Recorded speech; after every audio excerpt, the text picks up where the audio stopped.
Now, that is the alleged report we got for this standoff. Now, looking at this scenario, Barrister and Basia, we'll have to start with you again because this is another thing that you have seen and talked about in times past. We're seeing yet again a fallen structure, a failed structure of French Cameroon, sadly still happening in southern Cameroon.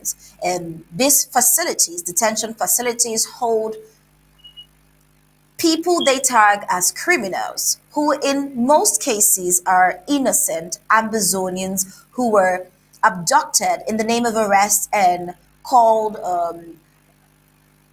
aiders of the Amazonian State Army or assailants or part of the Amazonian State Army, and they're arbitrarily arrested. We've seen this one too many times, Barrister and Basia, looking at the scenario where now even the subordinate, so to put, is not even respecting hierarchy. Somebody who supposedly has access to this detention facility but is denied because, according to the allegations, they have unlawful arrested Amazonians that they want to hide from this procurer. So, Barrister Basia, looking at this entire scenario, we'd like to get a breakdown from you. What do you see here? Please tell us. Well, I think what pertains in Cameroon is so unusual in the world. You say, if the guy, the deputy prosecutor general in Buea, he has the competence over all police and gendarmerie posts throughout the region. If we are just in Buea alone, nobody should be there without the consent or the signature of the prosecutor in charge of the Buea Court of First Instance. And all the courts of first instance and and throughout the region are supervised by the Procureur General's office. He has the right. Nobody should even be there, remanded without the consent of the Procureur General, Procureurs first or Procureur Generals. And so if they can violate their own rules, if they can just ignore him, not just ignoring the person, but telling them we're not opening the door, we're in a type of lawless country. It has been happening around for a long time. The issue now is what happens when the law is violated. The own rules are totally violated. What are the consequences?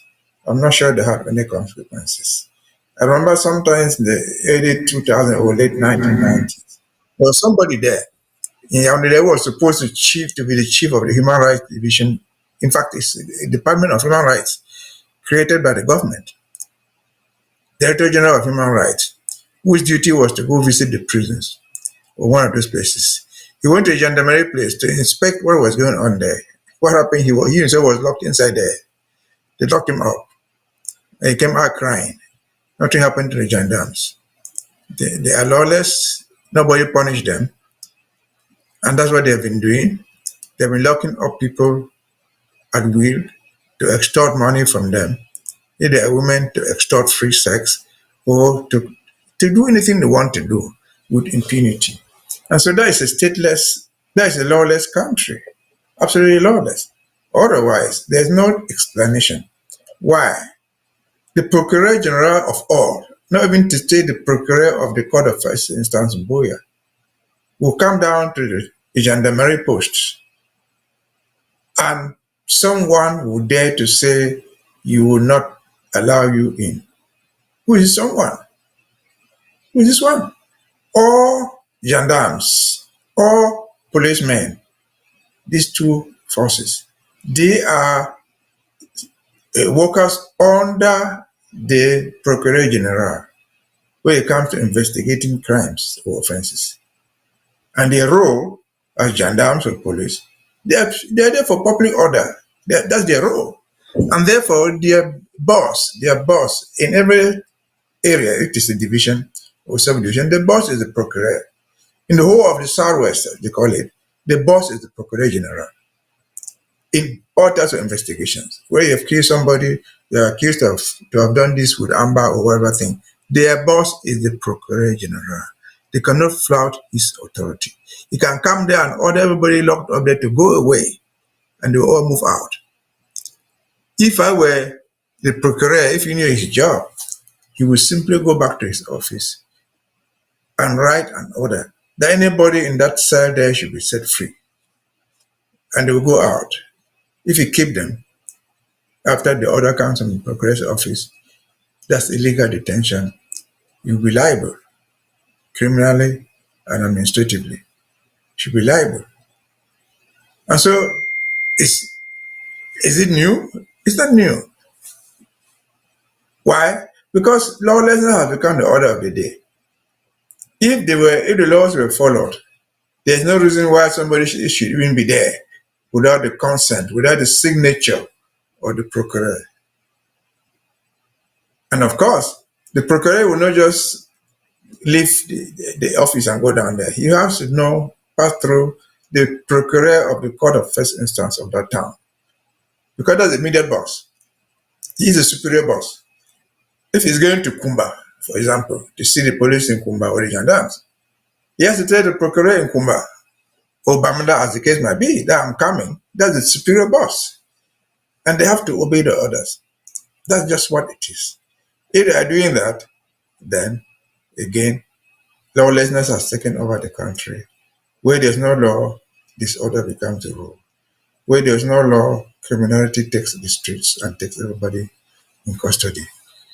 And so that is madness. That guy should be sanctioned and sanctioned properly.